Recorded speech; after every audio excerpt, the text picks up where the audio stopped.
La última opción es el anti-IgE, que también hay ahorita estudios que que están haciéndose acá en Perú. En el OAISA estamos haciendo uno con un anticuerpo monoclonal anti-IgE, que el IgE pues es una inmunoglobulina presente en las pacientes con alergia, ¿no? Entonces, bloqueando esa inmunoglobulina, se supone, en teoría, que el asma también se controla, ¿no? Y hay anticuerpos monoclonales que bloquean justo a la IgE, y se ha visto que se usa en pacientes con asma muy severas y que controlan justamente con esta droga, ¿no?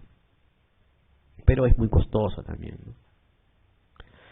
Lo otro es hablar de la crisis de asma, que no es lo mismo que el asma en general, ¿no? Crisis de asma es como hablar de exacerbación de POC, o sea, también son pues síntomas de asma que han empeorado. Dentro de lo normal que el paciente tenía, han empeorado con los días o con las horas, ¿no? Entonces, de acuerdo a esta sintomatología, que vemos acá al lado izquierdo, ¿no? Acá, uno va a clasificar la crisis de asma si es leve, moderada o severa, ¿no? Por ejemplo, ¿qué parámetros usamos? La disnea, por ejemplo, el habla, la conciencia, la frecuencia respiratoria, la utilización de músculos accesorios, las sibilancias. Mira, aquí me paro un poquito en esto de las sibilancias. Cuando ustedes vean a un paciente que le silba el pecho en cantidad, no está grave, ¿eh? Pónganse atentos cuando no le silba nada, más bien, cuando no tiene sibilancias, ausencia de sibilancias, el paciente está en parada respiratoria inminente probablemente. O sea, cuando ustedes vean a un paciente, lo examinen y no le escuchen nada, murmullo vesicular abolido y esté morado, este está en una parada respiratoria inminente, en una crisis asmática severa. Necesita cuidados intensivos, ventilación mecánica, directo, fin. Y neumólogo también, obviamente, porque lo vamos a intubar. Si ustedes ven a un paciente que le sirve el pecho en cantidad, está con asma también, está con crisis, pero no está tanto. O sea, es al revés de lo que la gente piensa, ¿no? Dice, no, si le sirve el pecho como cancha, doctor. No, eso tiene su asma, está bien, pero no está grave, está leve todavía, o moderado. Pero grave es cuando ya no tiene nada, ¿ya? Cuando ya no le escucho nada, ahí está grave. Entonces les repito eso porque por ahí hay una pregunta de eso, ¿no? Que les preguntan justamente cuándo considera uno grave el asma, si le sirve el pecho o si no le sirve el pecho. Si no le sirve está grave. Lo otro es el habla también, ¿no? Si el paciente ya no habla, no puede hablar, a las justas puede decir palabras, sí, no, es porque está grave. Si él habla un montón, doctor, tengo crisis, estoy mal, nebulíceme, eso no está en crisis. Así han llegado pacientes a mi consultorio, doctor, estoy mal, estoy en crisis, nebulíceme, deme un descanso de paso. Así miren, descanso, ¿no? Frases largas, miren, es una crisis leve nomás, eso no necesita descanso. Y después se han acordado de toda mi familia cuando no les di descanso, ¿no? ¿Qué crisis de asma va a ser esa, no? No, pues. Entonces él habla también. Si no puede hablar de verdad, está en crisis. Si tiene trastorno de conciencia también, si está confuso, agitado, habla incoherencia, está en crisis también, ¿no? La disnea obviamente mientras más severa, más crisis. La frecuencia respiratoria, mientras más alta, más crisis también. La utilización de músculos accesorios, y cuando ya tenemos movimiento paradójico abdominal abdominal, también el paciente está más severo, digamos, ¿no? El pulso también, mientras más pulso, más crisis. El PEF, miren el PEF, mientras más leve está más elevado, más del 70%, mientras más severo está más bajo, menos del 50%. Y aquí hay algo importante, el AGA. También en todo paciente que llega con crisis de asma en una emergencia hay que tomarle un AGA de todas maneras, porque si yo veo hipercapnia, retención de CO2 y hipoxemia, este paciente también está en parada respiratoria inminente. Ya está reteniendo CO2 porque ya está hipoventilando, porque ya se cansó ya, ¿no? Y está agitado, y empieza a eliminar CO2 y empieza a bajar el oxígeno también porque está eliminando también, ¿no? Pero ya cuando está muy cerrado, ya hipoventila el paciente, empieza a hacer una respiración superficial. Al hipoventilar ya empieza a retener CO2 ya.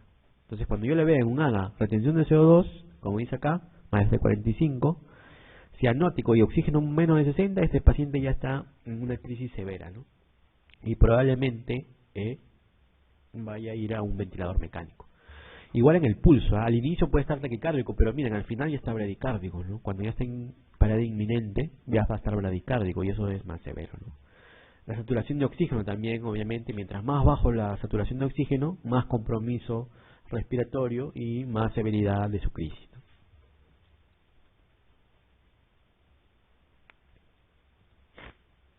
Esto de acá es para ver el manejo de la crisis de asma, ¿no?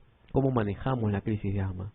Entonces, la crisis de asma es, a diferencia del tratamiento del asma, es más con medicamentos que dilaten el bronquio, con broncodilatadores. Cuando uno maneja la crisis, tiene que manejar el espasmo.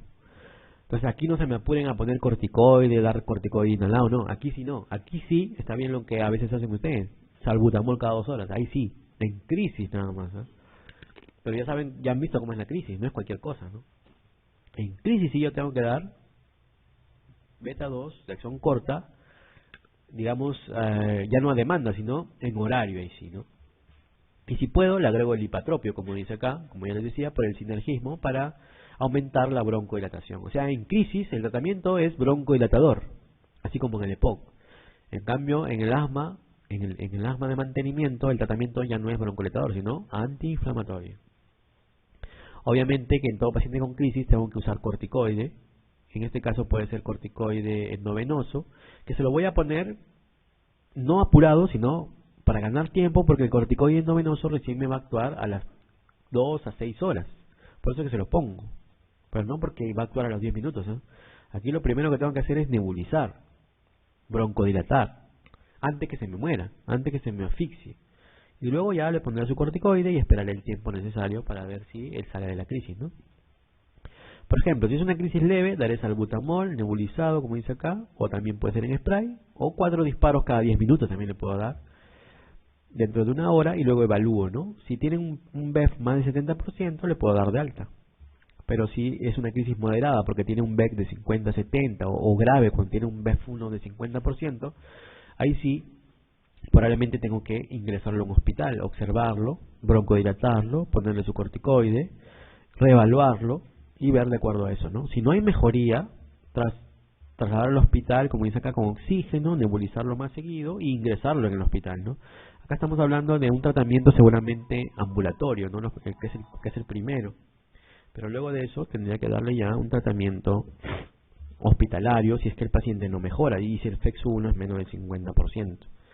Aquí ya pues le daré beta 2, anticolinérgicos de acción corta, en horario, como dice acá, cada 6 horas, cada 4 horas, corticoide endovenoso, que también puede ser en horario, oxígeno obviamente porque está desaturando, y daré pues controles de gases y de PEF si es que precisa, ¿no? Pero miren, si el paciente de frente me viene con confusión, con coma, bradicardia, tórax silente, lo que les decía, ¿no? Sin sibilante, cianosis, satura 92, menos de 92, PEF menos de 30, este paciente va directo a UCI. Ahí sí, ya nada de nebulizarlo, nada, directo a UCI para ventilación mecánica.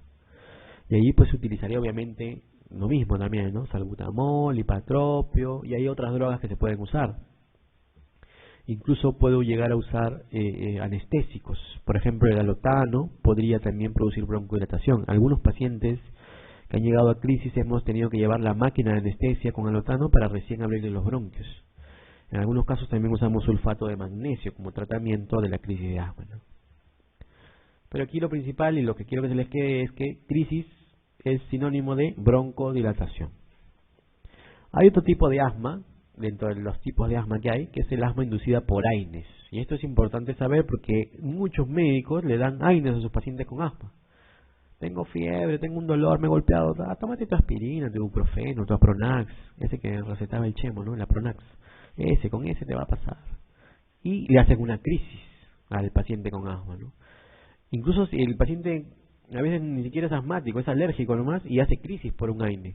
Entonces es importante que un paciente con alergia, con rinitis o con asma menos, no le demos un AINE, ¿no? Porque existe el riesgo de que este paciente tenga el asma inducida por AINES o asma inducida por aspirina, ¿no? Que es un síndrome que ocurre cuando un paciente toma un AINE y luego de 30 minutos o a las 3 horas de la ingesta empiezan las crisis de asma. Bueno.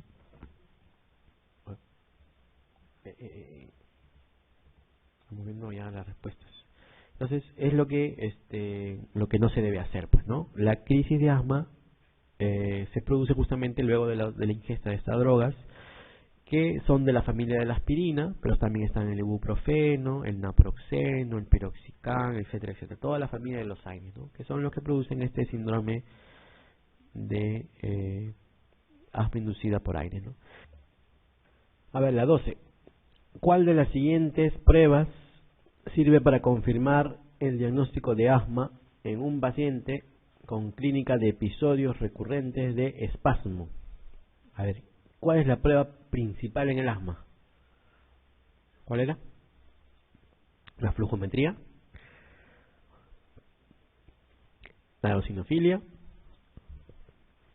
la radiografía, la tomografía, la espirometría. ¿Cuál es la prueba principal de diagnóstico de asma? La espirometría, ¿no? Entonces, de esas respuestas, ¿cuál engloba la espirometría? ¿Cuál es? ¿La D o la E? La E, pues, ¿no? Obstrucción reversible en la espirometría. Esa es la prueba diagnóstica de asma, pues, ¿no? El que tenga reacción positiva dérmica a algunos ácaros, el que tenga eosinofilia, el que tenga IgE elevado, eso no es un diagnóstico de asma, ¿no? Hay muchas otras enfermedades que pueden tener eosinofilia, IgE elevado. Las parasitosis, por ejemplo, pueden tener eosinofilia. Algunas otras enfermedades alérgicas pueden tener IgE elevado y eso no será asma, no necesariamente, ¿no? Entonces aquí el diagnóstico es espirométrico y aquí el examen es la espirometría, donde vamos a ver una obstrucción reversible, ¿no? 13. A ver, joven de 16 años con diagnóstico de asma aguda, ¿no? Aparentemente una crisis o algo así. Para evaluarle el tratamiento, que le voy a dar, el parámetro más objetivo, ¿cuál sería? Miren, si me habla de parámetro objetivo me está hablando de una prueba probablemente, ¿no? ¿Cuál sería el parámetro más objetivo?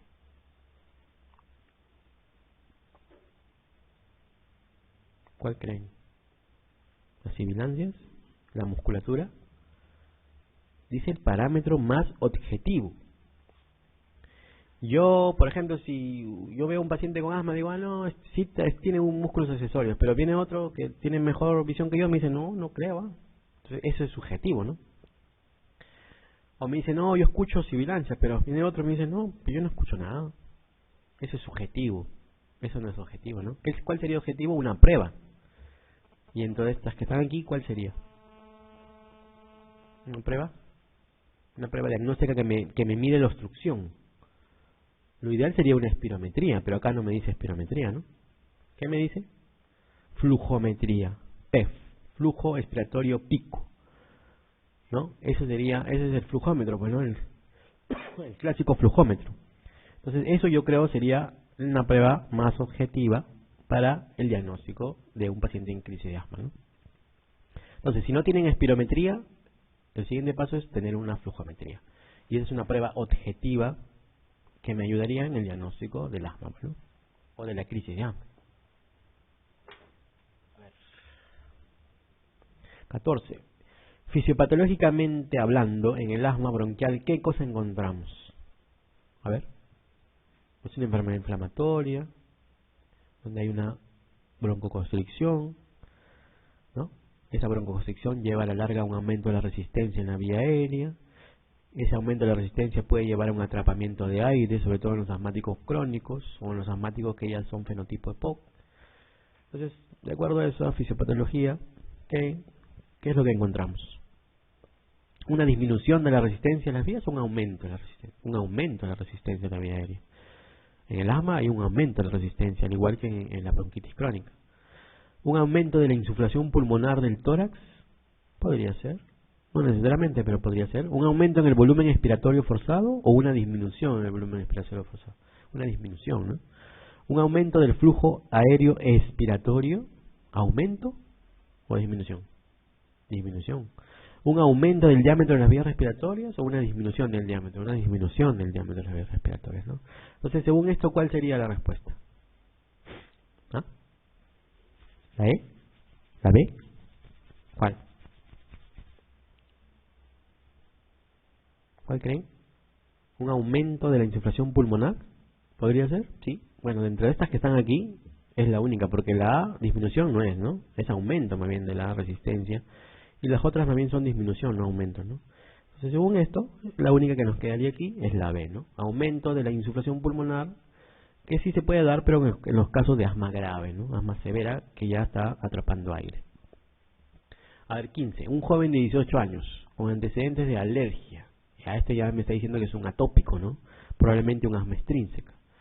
A pólenes y eczema, o sea, dermatitis alérgica. Acude a urgencias por dificultad respiratoria progresiva, con broncoespasmo muy severo que obliga a un tratamiento inmediato. Señales de los siguientes datos observados, ¿cuál es el que menos indica la gravedad de la situación?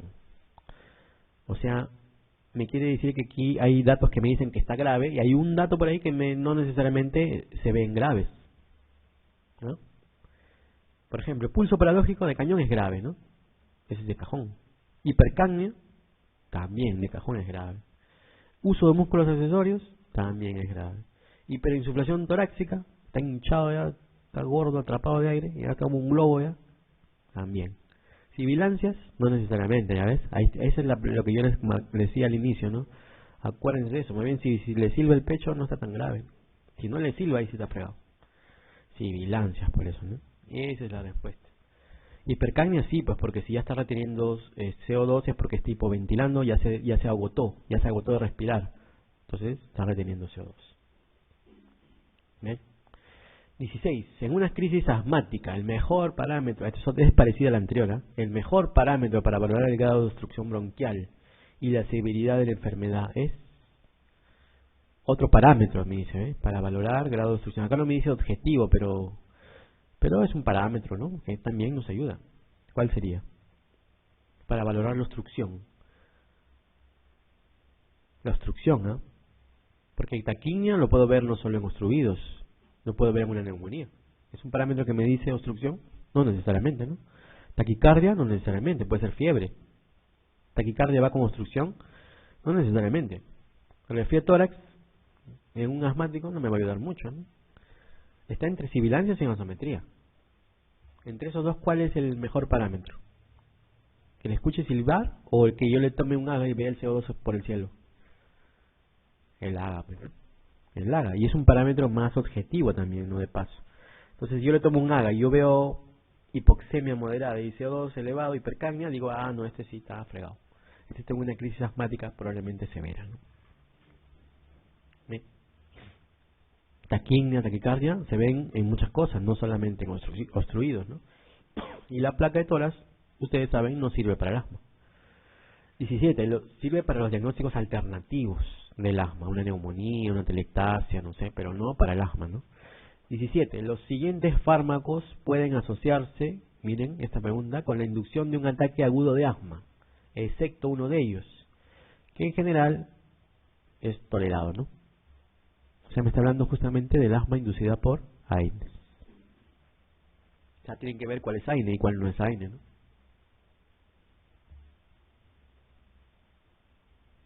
Naproxeno, ¿es AINE? Naproxeno, sí, es el Apronax, famoso de Chemo. ¿Se acuerdan o no? Esa propaganda que salía. Toma Apronax. Ya. Ese es un AINE. Aspirina, obviamente es un AINE. Indometacina, también es un AINE. Está entre aspirina, bueno, está entre acetaminofén y ácido mefenámico, ¿no? ¿Cuál no es AINE?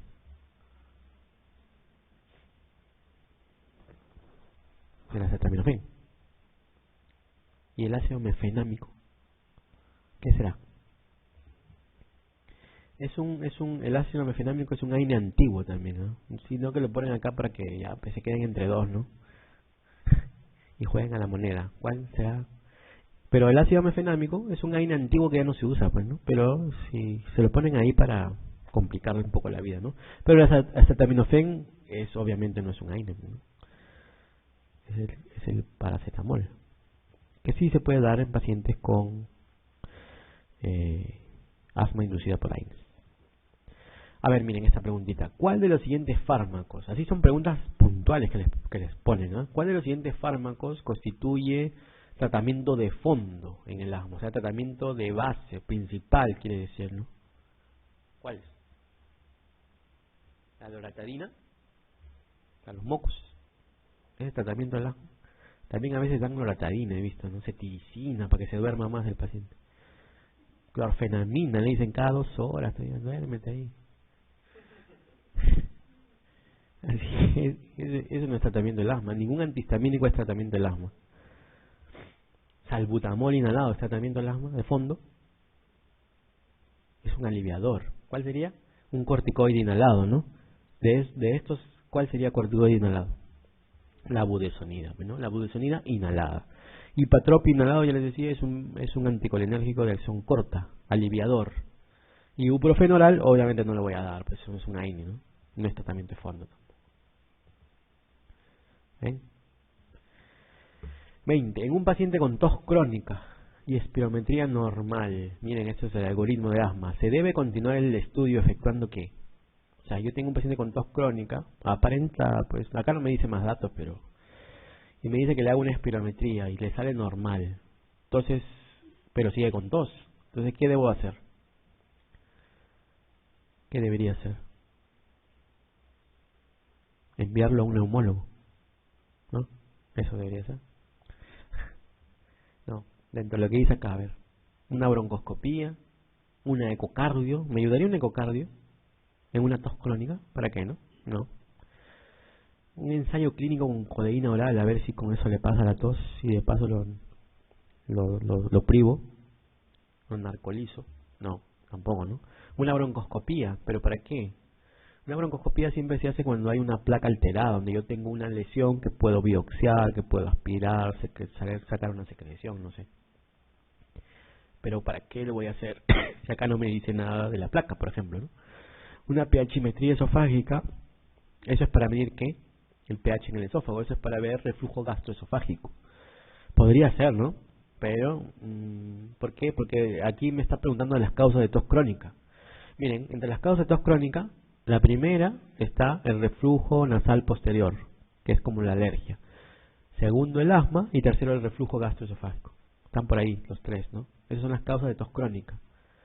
O sea, hay gente que va al médico y tose un mes, 2 meses, 3 meses sigue tosiendo y nadie sabe qué es. Una de las causas es reflujo nasal posterior, o goteo nasal posterior le llaman, goteo nasal posterior, que es parte de la rinitis, reflujo gastroesofágico y el asma. Esas son las 3 causas principales de tos crónica. Entonces, de acuerdo a eso, podría ser la pHmetría para mirar reflujo gástrico, o podría ser la D, ¿no? Que es prueba de metacolina. ¿Qué es la prueba de metacolina? Es una prueba que se utiliza para hiperreactivar los bronquios, digamos. Es una prueba de broncoprovocación, se llama, ¿no? Que cuando yo tengo una espirometría normal y pienso que es asma, lo broncoprovoco, pues, para ver si se le cierra el pecho, ¿no? Y de verdad, seguramente se le va a cerrar el pecho, ¿no? Y en ese caso, si el feto no baja más de 20%, haré el diagnóstico de asma. Esa sería la más correcta aquí, ¿no? Porque me habla de espirometría. Al hablarme de espirometría ya me está hablando de asma, pues, ¿no? Ya me hace sospechar que está pensando en asma el doctor este de aquí, ¿no? Entonces, ¿qué sigue después de una espirometría normal en un paciente con sospecha de asma? Una flujometría seguiría, ¿no? Pero acá no está, pues, ¿no? Entonces, ¿qué sigue ahí después? Una prueba de broncoprovocación, que está dentro de las respuestas, ¿no? Si me pusieran acá flujometría para ver variabilidad, sería mejor respuesta todavía, ¿no? Pero no la ponen, ¿no? Por eso que hay que jugar también con las respuestas, pero con la teoría bien clara, ¿no? 21. A ver, en una crisis asmática aguda, el tratamiento más adecuado para la pronta resolución de la obstrucción bronquial es, en la crisis, ¿qué uso yo?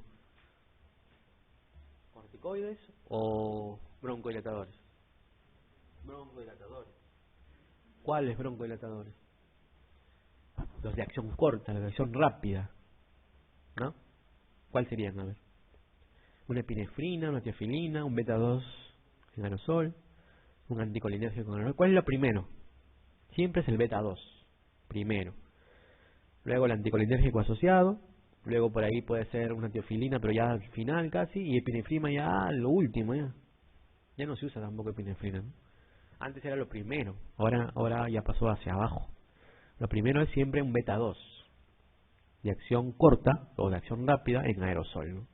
Que puede ser en inhalador o que puede ser nebulizado. Eso es en una crisis. No le voy a dar un corticoide endovenoso. Eso no es el tratamiento de una crisis de asma. Sáquense de la cabeza eso. Corticoide no es tratamiento de crisis asmática. Es el beta-2 o los broncodilatadores de acción rápida. Obviamente que le voy a poner un corticoide endovenoso para desinflamarlo, pero no es el tratamiento de elección. 22. En las pruebas de función pulmonar, el diagnóstico diferencial entre asma y EPOC es... ¿Cuál sería?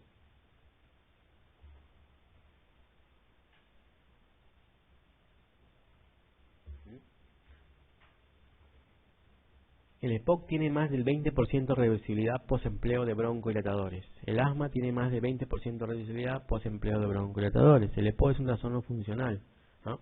El asma presenta siempre menos del 20% de reversibilidad post-empleo de broncodilatadores y el asma es un trastorno anatómico, ¿no? En las pruebas de función pulmonar, el diagnóstico diferencial de EPOC y asma es ¿cuál? Acá le ponen 20%, ¿no? Pero en realidad es 12%, ¿no? 20% se considera cuando es con el flujómetro. Eso también no les dije, ¿no? Cuando usamos flujómetro, la reversibilidad se considera más del 20%. Cuando usamos el espirómetro, el VEX1 tiene que cambiar 12% y 200 mililitros para considerar reversible. Cuando es flujómetro, sí es 20%. Así como la caída, ¿no? Cuando es broncoprovocación es 20%, en el VEX1, igual en el flujómetro, para considerar reversible, debería ser 20%. Entonces, ¿cuál sería ahí? Que el asma tiene más del 20% de reversibilidad post-empleo de broncodilatadores, en cambio el EPOC no, pues, ¿no? Esa sería la respuesta, ¿no? El EPOC no es reversible. A ver, 23. Con respecto al asma, los siguientes son signos de mal pronóstico, excepto uno de ellos que no es tan malo. ¿Mm? ¿Cuál sería?